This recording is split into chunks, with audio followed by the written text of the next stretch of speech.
New tonight out of Rio Grande City, efforts underway to revitalize the city's water tanks. City leaders trying to tackle state violations. TCEQ calling the tanks worn, one also on the verge of collapsing. City leaders estimating a 4-week fix.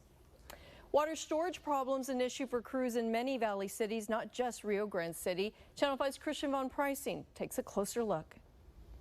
Those crews are climbing high with gear, ready to swim inside towers and tanks. Also, they can see inside to find small problems before they get too big. This elevated ground storage tanks is maintenance. Ambient light coming through. Inspecting them or cleaning them. Part of what it takes to make sure your water flows clean and smooth. Think about getting ready to go scuba diving inside a full bodysuit. Jam your head in there. And a pressure-controlled commercial dive helmet. Oh, you're good. Climbing a good 100 feet to do it first. This is Chase Taylor. He's just showing off for the camera. He would have already stopped. He's a diver who, before getting inside the tower, has to suit up. And he climbs rung by rung, keeping himself secure and pulling up gear, including his air supply, until he makes it to the top, where he looks for problems. There's just corrosion on the edges there. This is Taylor Diving Services. It's their job to do all this for the purpose of writing and recording a report. And the recommendations are on there and what they're in compliance with and what they are not in compliance with. This tower in Alamo is required to be inspected every year for rust, damage, sediments, or any other problems. This tank in particular, they were in compliance with everything. Christian Pagan manages controls on the ground. All right, dude, you ready to go hot?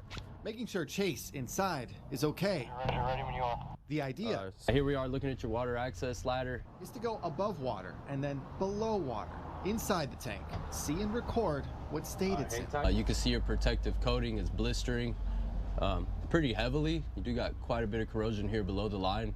Corrosion, rust, the paint inside chips away. The metal gets exposed. You can see deteriorating structures on the inside. Rust is one of the biggest problems that affects storage tanks. Then there's sedimentation. You can see sedimentation levels anywhere from 1 inch to 2 feet. As crazy as that sounds, 2 feet has been documented in tanks. Addressing those problems and patching any damage that might cause the water to leak from high above. They use an epoxy paste that dries quickly. That stuff is awesome. It was made to be applied in damp environments and underwater. Reports are essential for state oversight and for city public works departments to know what's going on at their structures. Those recommendations aren't always followed by cities. I've seen it come back and bite them. This crew's job is done, and there are more water storage tanks to inspect.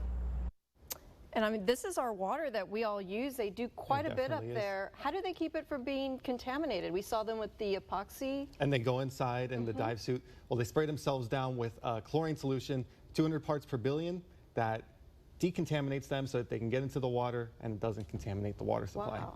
Yeah. Good stuff. And we are expecting a 4-week fix in Rio Grande City. That's what they tell us. All right, we will keep you posted.